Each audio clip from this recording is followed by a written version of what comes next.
What do lions hide from our cameras? In the dawn hush of the savannah, a golden world stirs. Long before heat ripples above the grass, lions slip from shadow into motion. Their muscles mirror the slow sunrise, patient, precise, aware. We think of roaring kings, solitary hunters, but the truth is stitched through family, cooperation, and quiet cunning. This is a close look at the secret life of African lions. Scene by scene, we trace territory and kin, hunt and rest, rivalry and tenderness. First, territory. Lions mark landscapes with scent, posture, and low rumbles. Pride borders are invisible fences mapped in urine and urine-scented scrapes, each sign a conversation across kilometers. Listening to wind-carried scents, lions negotiate boundaries without sight. Aerial shots reveal tracks and middens, modest libraries of pride history.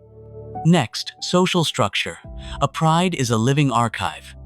Females often stay where they were born, bound for life by shared hunting rules and babysitting shifts. Males move in and out, their reigns measured in seasons and skirmishes. The dynamics are not static, they pulse with births, takeovers, and subtle alliances. Watching a pride is watching a political theater played at a pace that rewards patience. Hunting is choreography. Females choreograph silent flanks while younger lions practice the decisive dash.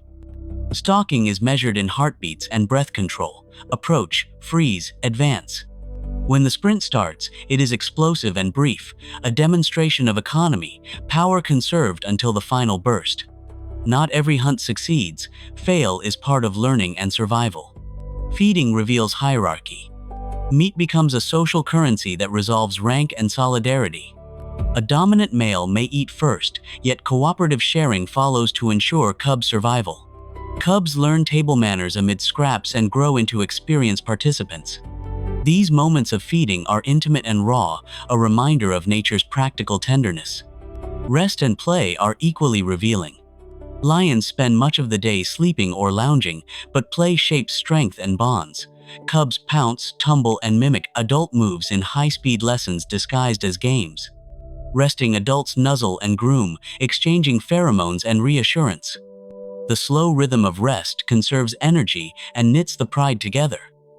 Communication is subtle. Beyond the famous roar, lions use touch, scent, and low vocalizations. A rumble can travel kilometers at night, advertising presence without provoking conflict. Tail flicks, ear positions, and lip curls speak volumes within a few meters. Reading these cues is essential to understanding decisions in hunts, fights, and reconciliations. Reproduction and care are complex and often precarious. New cubs are vulnerable to drought, predators, and takeover males. Mothers hide their young in thick cover, moving them periodically to avoid detection. Alloparenting, relatives helping with cub care, is common and increases survival odds. Births bring joy but also reshape the pride's future. Territorial conflicts can be brutal. When males challenge one another, fights are fierce and decisive, sometimes leading to infanticide that resets genetic lines. Yet many disputes end in displays and posturing, conserving energy while asserting dominance. These confrontations define lineage and landscape ownership. Human impact threads through every scene. Habitat loss, retaliatory killings, and prey depletion press upon lions' ancient rhythms. Conservation efforts, community-based protection, anti-poaching patrols, and ecological corridors aim to restore balance. Success stories remind us that coexistence is possible when science and local knowledge align. Finally, reflection. The lion's secret life is not a single story, but a weave of relationships, strategies, and landscapes. Their survival depends on subtle behaviors honed over millennia and our willingness to protect the stages on which they act. Watching them is an invitation to slow down, to notice, and to care.